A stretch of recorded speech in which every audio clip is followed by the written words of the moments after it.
What's up everybody, Tones here. Just a quick reminder after the video, be sure to visit our website at www.tonesoverthings.com and check out some of our exclusive channel merch. Links in the description. Enjoy the video. And now for something completely different.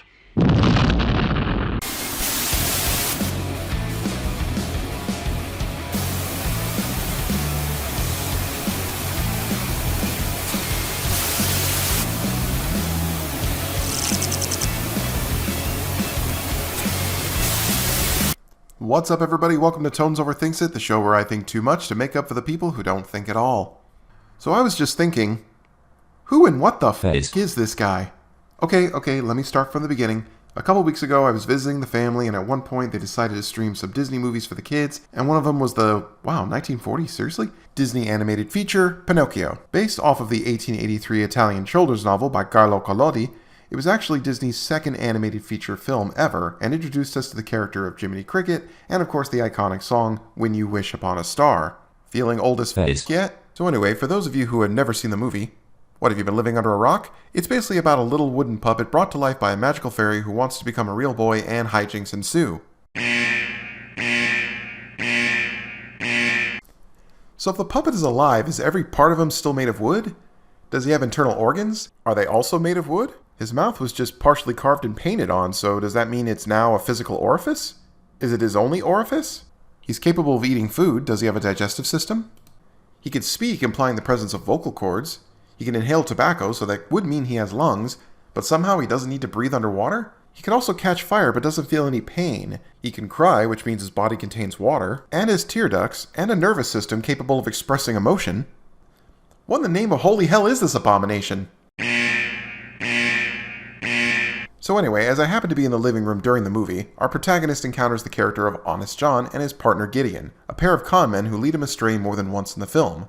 Over the decades since I saw the movie, I never really gave much thought about this character, but suddenly I found myself asking a question. What the hell is this guy?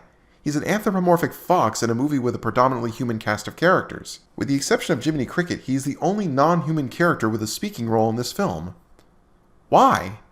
The more I thought about it, the more questions I started to have. Is he intended as a metaphor? I get it that foxes are often used to depict untrustworthy characters, and clearly this guy is untrustworthy. However, then why aren't the other villains in the movie depicted this way?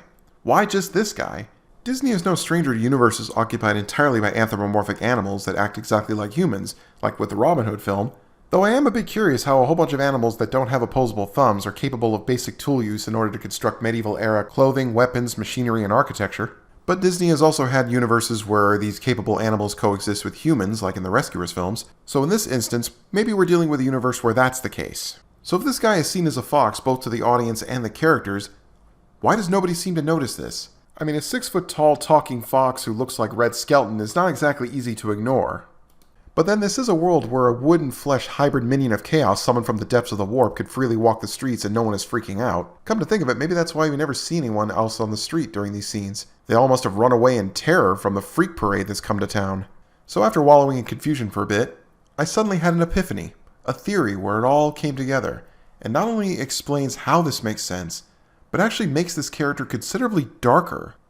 In the film, there's an island, where either through some dark magic or bastardization of science, humans are being turned into animals.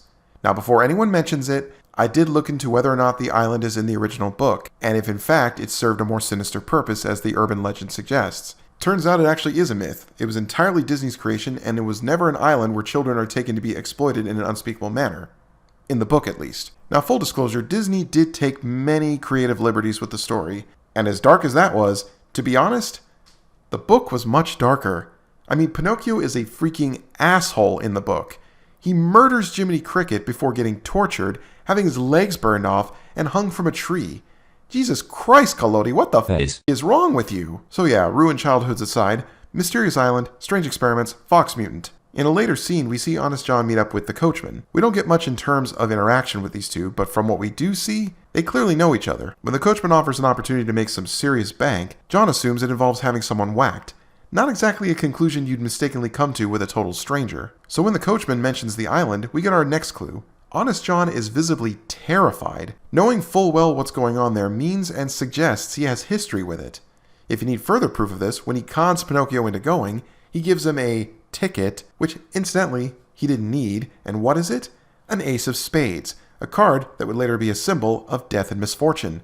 Real subtle, Johnny boy, real subtle. So we have a human-animal hybrid character who is aware of the existence of an island where humans are transformed into animals, so it begs the question, were Honest John and Gideon products of the island's experiments? Perhaps even former victims? This theory is supported by the fact that we are shown that the transformation is not always complete. Some victims still retain their human intelligence and are even capable of speech. John and Gideon both exhibit these traits, with the former retaining much of his quote-unquote humanity and voice, while the latter seems to have lost his ability to speak and lacking somewhat in intellect. So now the question comes, was this transformation done against their will? Of that I'm not so sure. Based on the behavior of their characters, it may have in fact been voluntary. Let's look at Honest John. By the way he's dressed, he's clearly a vagrant and a con man. Someone who will do anything for a quick buck, including murder and condemning several children to a gruesome fate. I mean, we clearly hear Lampwick whistling High Diddly Dee, so Pinocchio wasn't the only kid he delivered to the coachman. Probably why we never see him again after this. Once he got his payday, he likely skipped town, knowing he'd be implicated in the disappearance of multiple children, so it's safe to assume that this guy has no problem earning money by shady means. More than likely, he may have agreed to be a guinea pig if the price was right. Of course, let's not forget his stooge Gideon. Judging by his disheveled appearance and droopiness of his eyes, this guy clearly looks like an alcoholic. The kind of desperate person easily exploited and willing to submit himself to anything to indulge his vice. Why John keeps him around could suggest he perhaps took pity on the poor fool, though he's not above using him as a means to an end. As their first scene, John mentions passing him off as a marionette to con a gypsy puppet master, so their relationship is complicated to say the least.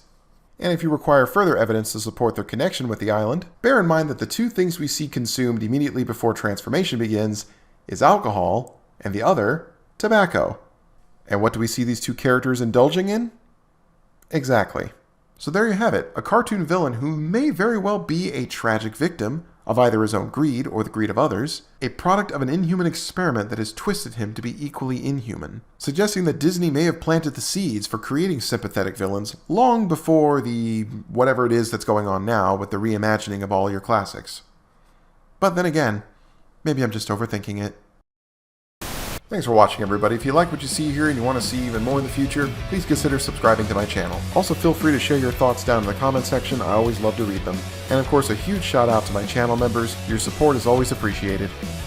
Till next time.